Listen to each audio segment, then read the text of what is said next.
¿Qué tal, apreciados líderes? Es un privilegio poder estar nuevamente con ustedes compartiendo este seminario, ¿verdad? Que sigue enriqueciendo nuestras vidas para mejorar nuestro liderazgo, acercarnos más a Jesús y poder hacer un trabajo más efectivo dentro de nuestras congregaciones. Vamos a orar para iniciar el tema del día de hoy.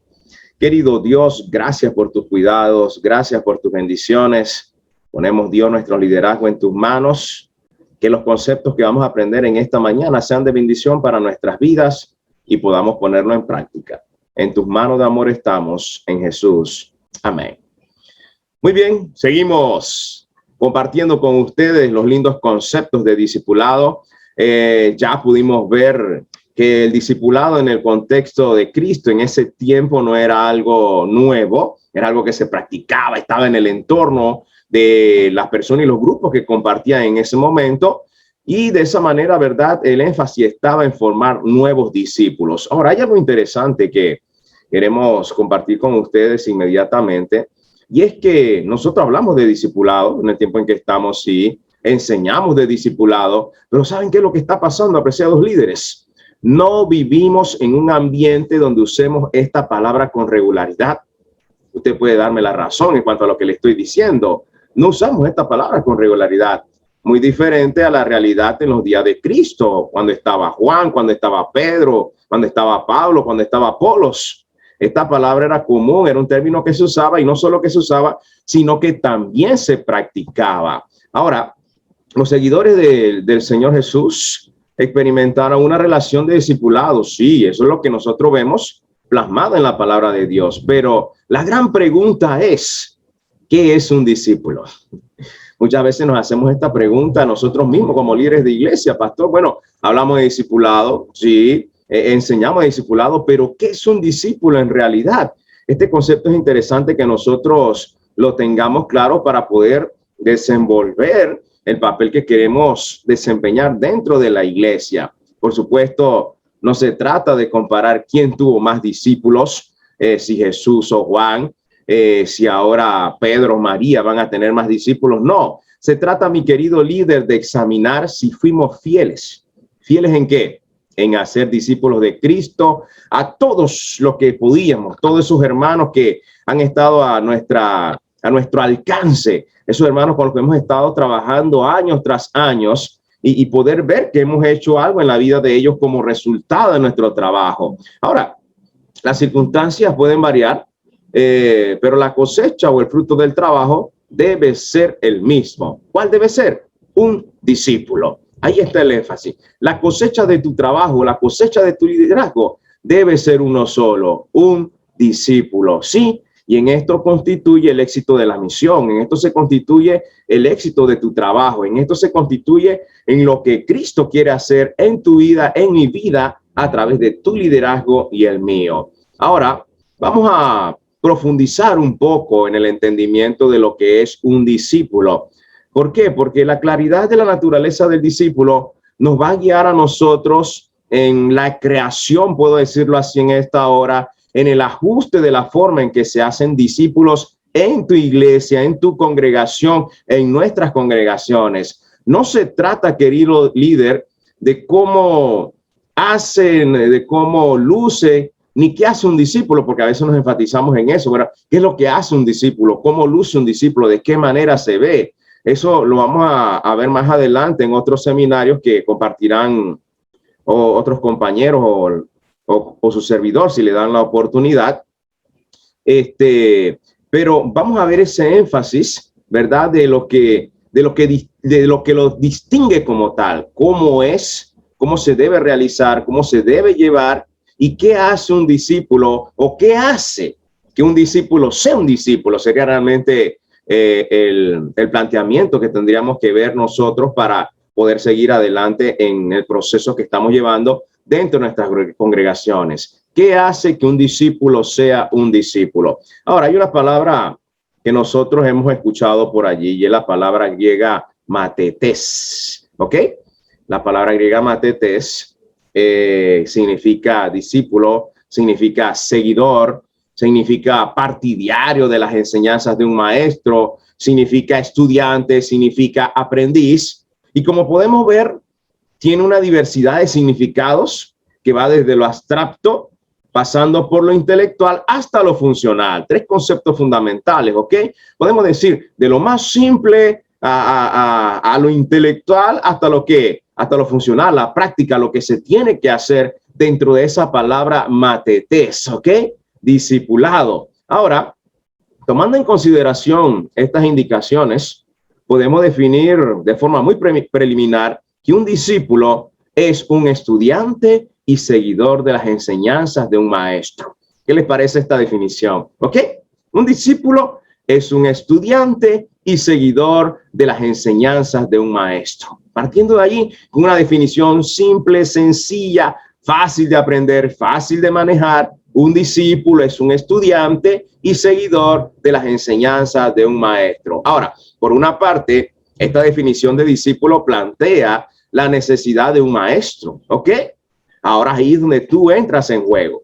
Aquí es donde está la parte fundamental tuya como líder, porque todo discípulo necesita un maestro para que pueda existir un discípulo. Si no hay maestro, no puede existir un discípulo. Los discípulos, que apreciado líder, surgen de la existencia de los maestros y no a la inversa. Si no hay maestro, no hay discípulos, ¿ok? Por eso tú como líder juegas un papel importante. Tú eres el maestro que Dios está llamando para que forme nuevos discípulos, para que forme una generación diferente, una generación que ha de mantener los preceptos, los conceptos de los ideales que Dios tiene para nosotros en su vida. Nadie puede aprender, querido líder, si no hay alguien que le enseñe. Por otro lado, este concepto establece una actitud de aprendizaje por parte del discípulo. Él tiene que aprender, tiene que seguir a alguien, tiene que manifestar ese deseo de querer aprender esos conceptos, ese estilo y la experiencia que tú tienes de cómo hay que hacer las cosas. Por lo menos desde la perspectiva semántica, podemos decirlo así, podemos concluir que los discípulos están comprometidos, ¿ok?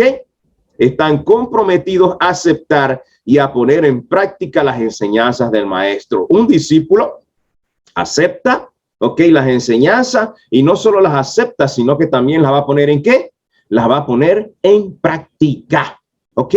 Entonces comenzamos con una definición, comenzamos con el énfasis de lo que hace el discípulo, cómo lo va a llevar, cómo va a manejar ese proceso de discipulado y cómo ha de hacer las cosas que lo han de ayudar a él a ser un mejor líder también dentro de la iglesia. Ahora, Russell Burri, un escritor de discipulado, algunos de ustedes tienen el libro de él, él hace este comentario. Él dice, el inicio del discipulado implica el conocimiento de las enseñanzas fundamentales de Cristo, la aceptación de su señorío y el inicio de un servicio a Dios en ocasión de ¿qué? Del bautismo. Para Burri, el inicio del discipulado significa más que eso. ¿Implica qué cosa? En lo que acabamos de leer. Implica el conocimiento de las enseñanzas fundamentales de Cristo. Aceptar a Cristo, ¿verdad?, como el Señor de nuestras vidas y tomarlo como el inicio de un servicio a Dios en la ocasión del bautismo. Cuando nos bautizamos, inicia este proceso de discipulado, inicia esta etapa en nuestras vidas de poder querer aprender lo que Dios quiere hacer con nosotros. Ahora, en la opinión de este autor, cuando la persona se bautiza, recibe también un símbolo de ordenación, podemos decirlo así, para el ministerio de todos los creyentes. Así que podemos ver que ya aquí en el mismo bautismo, el Espíritu Santo que nos ordena a nosotros, así como se ordena un diácono, como se ordena un pastor, como ordenamos diaconisas, todos los miembros de la iglesia son ordenados en el momento de su bautismo. ¿Para qué? Para el ministerio de todos los creyentes en el proceso y la formación de ser ¿qué?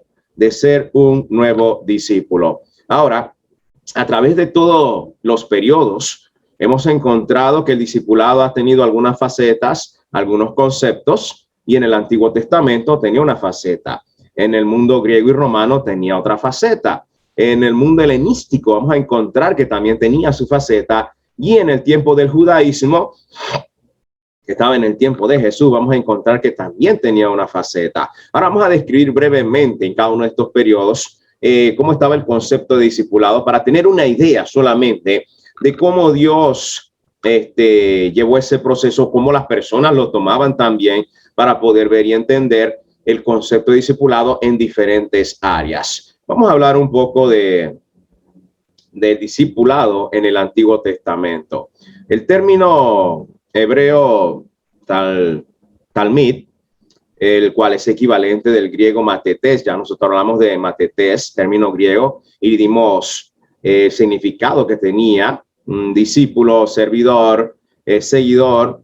Lo interesante es que este término en el Antiguo Testamento se usa una sola vez, y cuando lo encontramos en el Antiguo Testamento, adivinen, lo encontramos para hacer referencia a un discípulo o a un músico o aprendiz, alguien que está aprendiendo música. En Primera de Crónicas, capítulo 25, versículo 8, usted puede buscar esta definición y va a encontrar que allí está en este concepto. Para algunos, el texto podría significar la existencia de una escuela de música en Jerusalén. En aquel tiempo debía existir una instrucción para preservar músicos con habilidades como las transmitidas por tradición de padres a hijos. Era lo que se estaba buscando. Y el término que vamos a encontrar, talmid, quiere llevarnos a ese concepto, ¿verdad? De que se quería tener un discipulado que transmitiera las enseñanzas de generación en generación. Ahora, si nos preguntamos en este momento,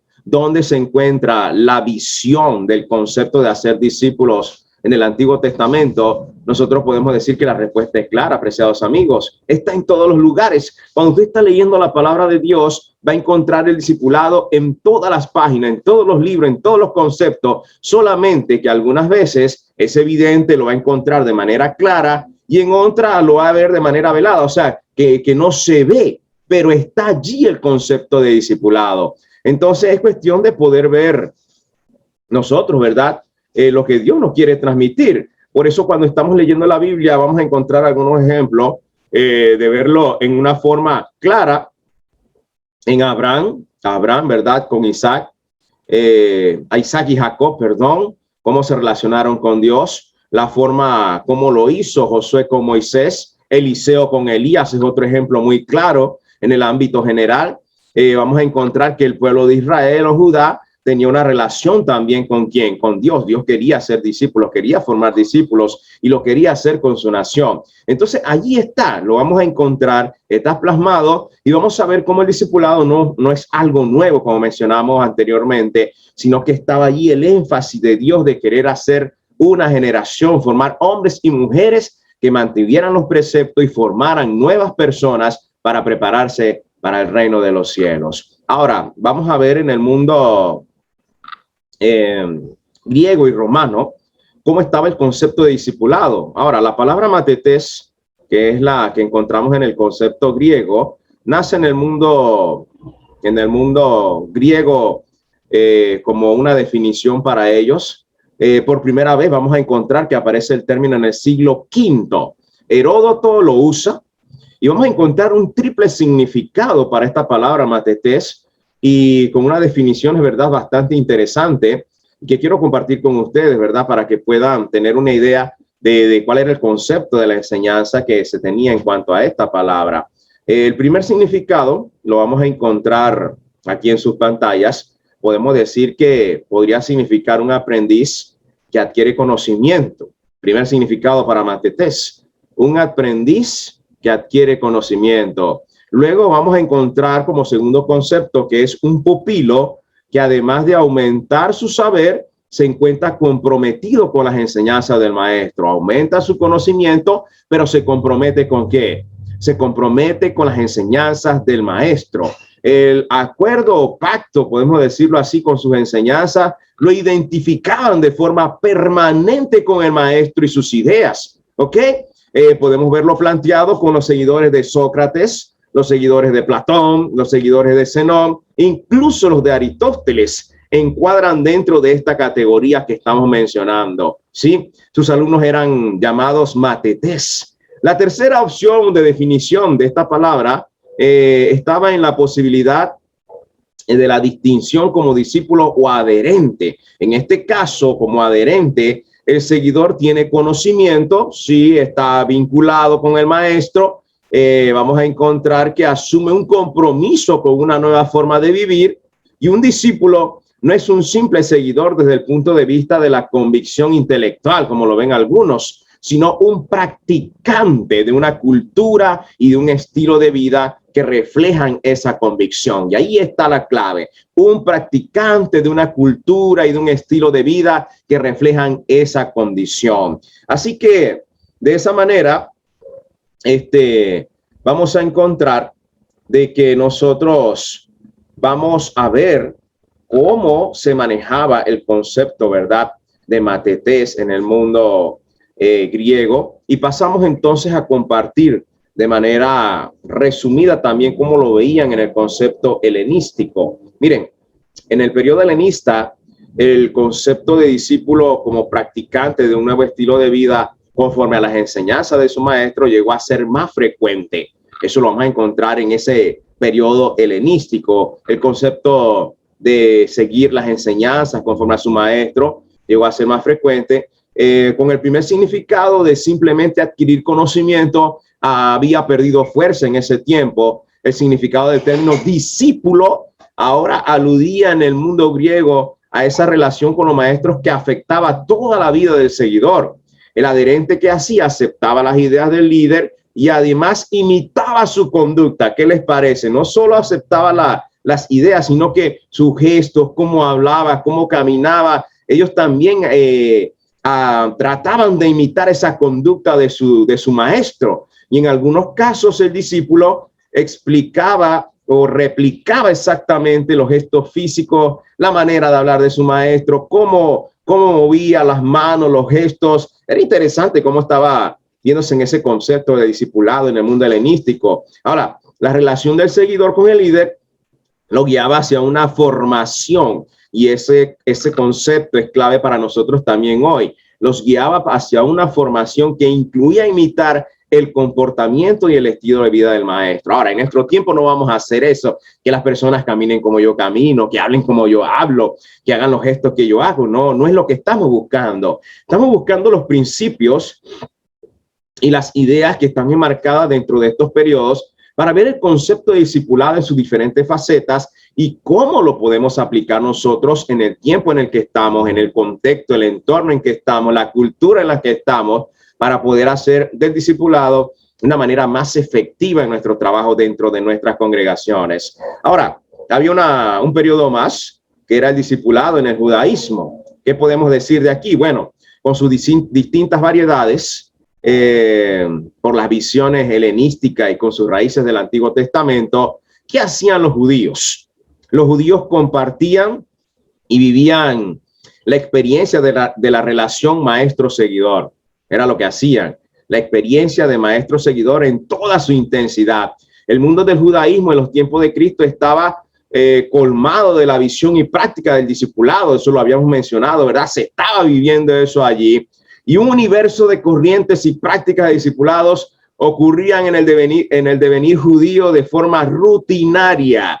Era algo rutinario dentro y fuera de las escrituras. Nosotros vamos a encontrar que existen referencias a diferentes clases de maestros, a diferentes clases de discípulos. Y las enseñanzas y prácticas identificaban al seguidor del maestro a quien seguían, y con sus características distintivas, cada uno, apreciado líder, miren lo que hacían, buscaban celosamente servir al Dios del Antiguo Testamento. ¿Qué les parece? ¿Ok?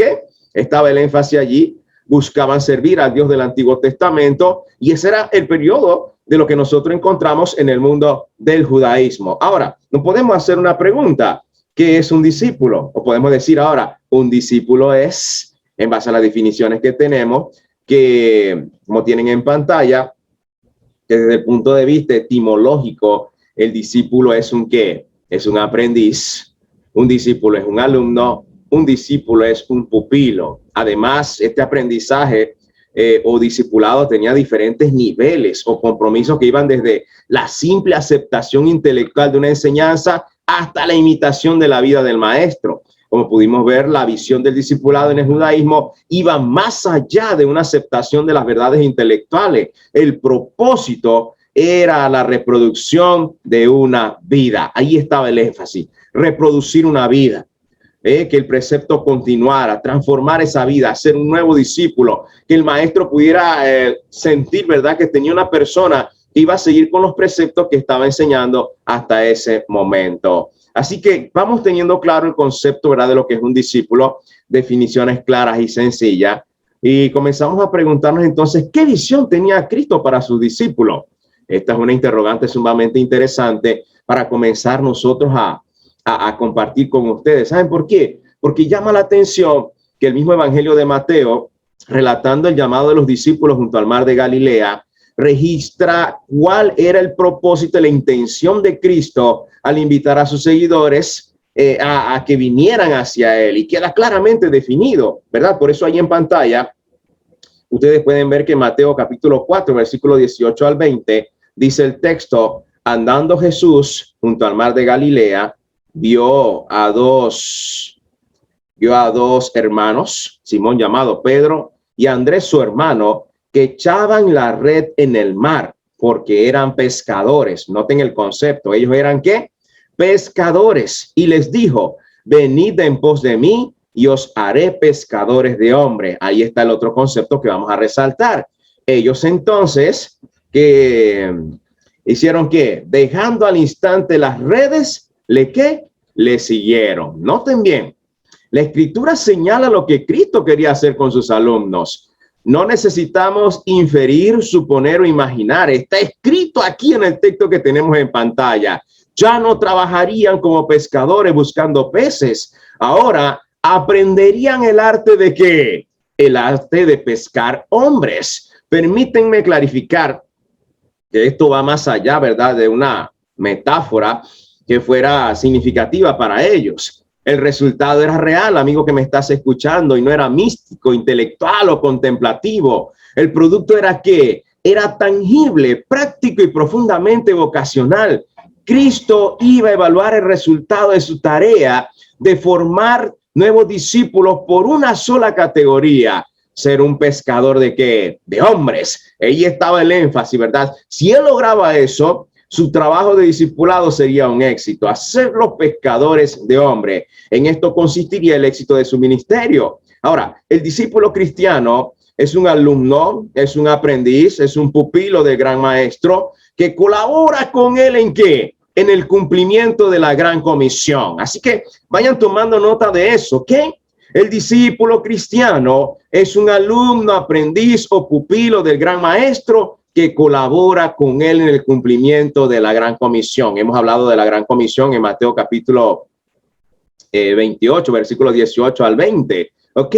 Las implicaciones de este pensamiento son profundas. El éxito de la tarea de Cristo iba más allá de las multitudes que los iban a seguir. Su éxito consistía en poder lograr que sus discípulos hicieran sus obras en la vida de otras personas. No era la cantidad de personas que lo iban a seguir, no, sino que los que lo iban a seguir hicieran la obra que les había encomendado. Ahora ya podemos tener un perfil de lo que es un discípulo dentro de nuestras iglesias.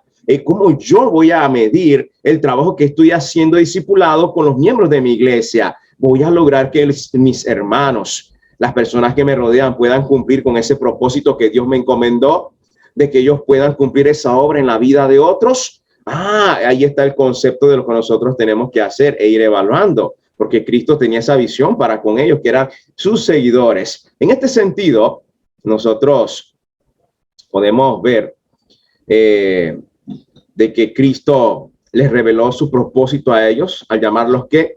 Pescadores de hombre. Iba a evaluar esa tarea en ese concepto de que lo iban a seguir, iban a colaborar con él en el cumplimiento de esta gran comisión. Ahora, la hermana White tiene una definición interesante cuando habla de nosotros al aceptar a Jesús. Cuando nos bautizamos, ella toma esta referencia que quiero compartir con ustedes en Deseado de toda la gente, página 171.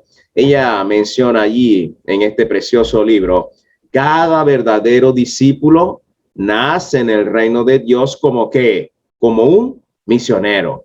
No hay excusas.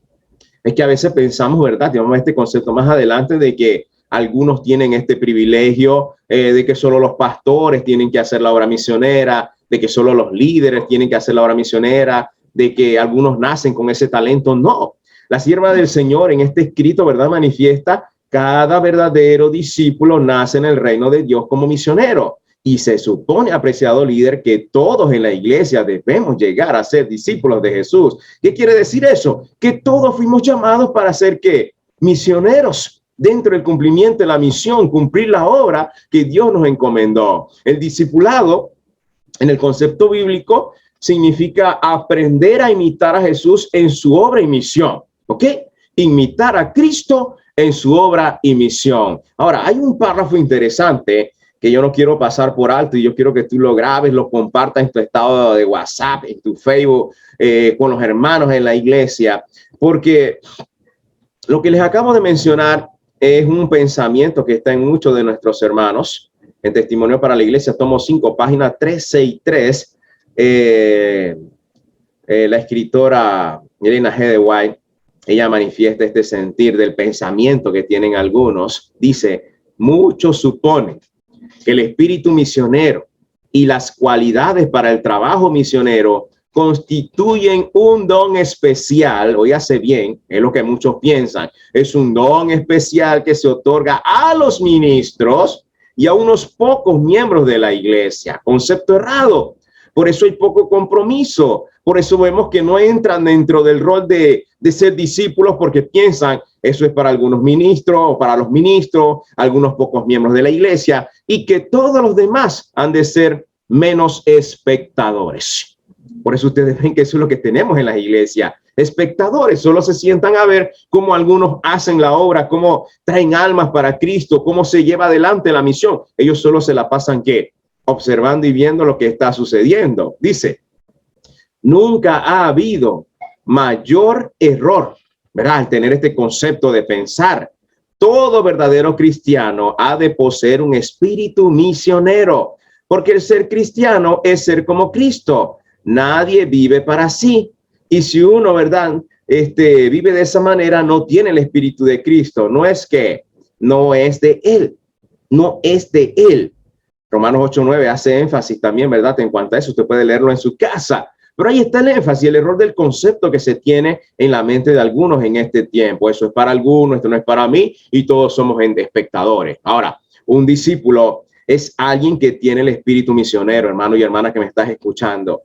Allí hay un concepto fundamental, un fruto que te va a dar evidencia del hermano y el líder que está entrando en el discipulado. Tiene el espíritu misionero. Su vida recibe, aprende y experimenta la misión de Cristo. Su gozo es hacer las obras de Cristo. Por esta razón, vamos a encontrar que Lucas registra el momento de gran satisfacción cuando los 70, ¿se acuerdan? Cuando Jesús los envió. Cuando los 70 regresaron de su viaje misionero diciendo, Señor, aún los demonios se nos sujetan en tu nombre. Lucas 10:17, si usted lo quiere buscar.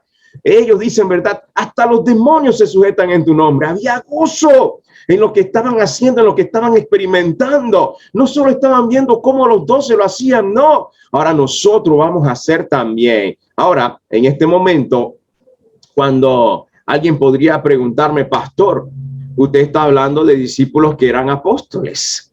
¿La obra la continuarían los 12?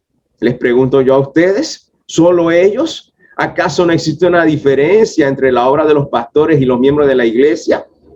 El concepto que se ha creado en este tiempo. Es muy importante aclarar este tema porque una de las razones de la confusión del término discípulo es que algunos suponen que los únicos discípulos eran los apóstoles, ¿ok? Tienen ese concepto. Los únicos discípulos eran los apóstoles. Pero vamos a examinar por un momento quiénes eran discípulos basado en lo que nos dice la Biblia. Y según algunos textos bíblicos podemos ver que todos los seguidores de Cristo eran discípulos, ¿ok?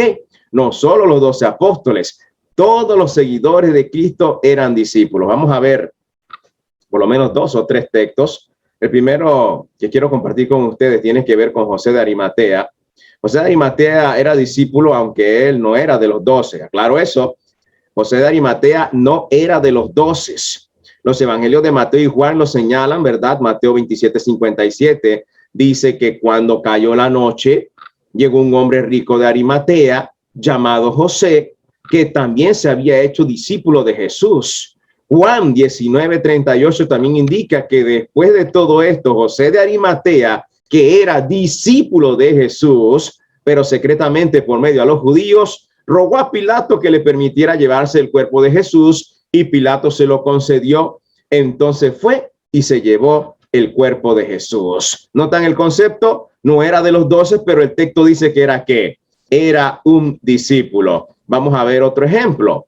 La multitud de discípulos que seguía a Cristo, Lucas capítulo 6, versículo 13 y Lucas 6, 17, señalan que descendió con ellos esa gran multitud y se detuvo en un lugar llano. Había un grupo de discípulos suyos. ¿Qué había?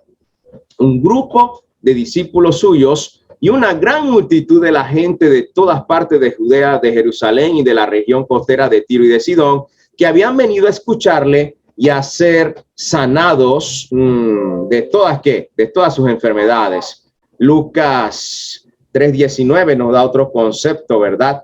19:37 indica que cuando llegaban ya cerca de la bajada del Monte de los Olivos, toda la multitud de ¿qué? De los discípulos comenzó a alabar con alegría a Dios a grandes voces por todas las maravillas que habían visto. ¿Se dan cuenta? No solo los 12 eran discípulos, ¿ok? La gran multitud se le llamaba discípulos. Los 70 eran discípulos. José de Arimatea era discípulo. Todo seguidor de Jesús se constituye en un discípulo de Cristo, dispuesto a reproducir las obras de Cristo en su vida y en la vida de otros. Ahora, un examen del libro de los Hechos también nos muestra que los creyentes eran llamados discípulos. En al menos 27 oportunidades usted va a encontrar en el libro de los Hechos la palabra discípulo. Se usa para referirse a los cristianos en sentido general.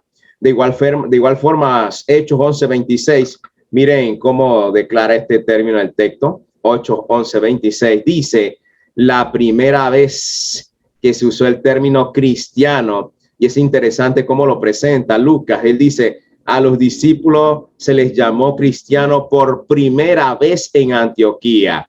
A los discípulos, ¿cómo se les llamó? Cristianos. Aunque los 12 apóstoles cumplían una función especial, todos los que seguían a Cristo eran considerados ¿qué? Discípulos. Esto significa que todos tenían el espíritu misionero y acompañaban a Cristo en la tarea de atender a las multitudes. Es importante, querido líder, resaltar esta visión, ya que la Biblia no apoya el supuesto que el espíritu misionero está limitado a los pastores o a algunos dirigentes de la iglesia que tienen ese don especial, ¿ok? Tenemos que estar claros con eso y aclararle ese concepto ¿a quién? A la iglesia. Sí, tenemos que aclararle ese concepto a la iglesia. ¿Saben por qué? Porque la iglesia debe entender que esto es un trabajo de todos, es un proceso de todos. Todos tenemos que involucrarnos. Dios quiere hacer una linda tarea en nosotros. Dios quiere trabajar con nosotros y quiere que tú y yo, por la gracia de Dios, podamos estar claros en estos conceptos para poder seguir adelante en la obra y el cumplimiento de la misión. De esta manera vamos a ver cómo Dios trabaja de manera interesante con cada uno de nosotros, haciendo de nosotros grandes cosas para su honra y su gloria. Finalmente, vamos a terminar con este concepto. El discipulado es el proceso de transformación de personas centradas en sí mismas a siervos de Cristo. Un cambio radical, lleno de su espíritu de amor por la misión de salvar al prójimo. Ese debe ser el sentir que debe haber en nuestras iglesias, en nuestros hermanos, en la vida de cada líder que me está escuchando en este momento. Ese espíritu de amor por la misión de salvar al prójimo. Hermanos, tenemos que orar para que el Espíritu Santo haga esa obra, ese trabajo en tu vida y en la mía, de poder que haya un cambio primeramente en nosotros para buscar ese cambio en la vida de nuestros hermanos. Renunciar y seguir es el primer paso para ser un verdadero siervo discípulo de Dios. Alcanzar esto es el verdadero éxito en el ministerio que queremos emprender en nuestras vidas por la gracia de Dios. Recuerden, todos fuimos llamados a ser discípulos. Todos fuimos llamados para formar nuevos discípulos. No es un privilegio solo para los pastores. No es solo un privilegio para los ancianos de iglesia. No es un privilegio solo para los miembros de la junta. No. Cada miembro de la iglesia está llamado a ser un discípulo de Jesús y formar nuevos discípulos para la honra y gloria de nuestro Padre Celestial. ¿Quieres tú en esta hora formar parte de este proceso de discipulado? ¿Quieres tú en esta hora decir, Señor, aclara este concepto en mi mente, verdad, de ser un seguidor, un pupilo, un siervo que quiere manifestar las obras de Cristo en su vida? Si ese es tu deseo, yo te invito en esta hora a cerrar tus ojos y orar conmigo para que el Espíritu Santo haga esa linda obra en cada uno de nosotros. Oremos. Querido Padre, gracias por este momento que nos has permitido compartir, ver, Dios, los conceptos de discipulados tan sencillos, tan fáciles, en una forma tan práctica que tú dejaste para que todos en esta tierra podamos ser discípulos de Jesús, reproducir esa obra de Cristo en nuestras vidas y en la vida de otras personas. Y de esa manera, oh Dios, cumpliendo la misión, podamos terminar la obra que nos encomendaste. Pongo a cada líder que está con nosotros escuchando este seminario en tus manos de amor, que tu Santo Espíritu toque y transforme sus vidas, haga de ellos nuevas personas para tu honra y tu gloria y pueda prepararlos para las grandes cosas que tienes para ellos. En tus manos de amor estamos. Bendice nuestras vidas, bendice nuestro liderazgo en el nombre de Jesús. Amén. Gracias, amigos, por compartir este tiempo de escuchar, ¿verdad?, este seminario, estos conceptos que te van a ayudar para ser un mejor líder para tu honra y tu gloria. Bendiciones para todos y que el Señor les bendiga.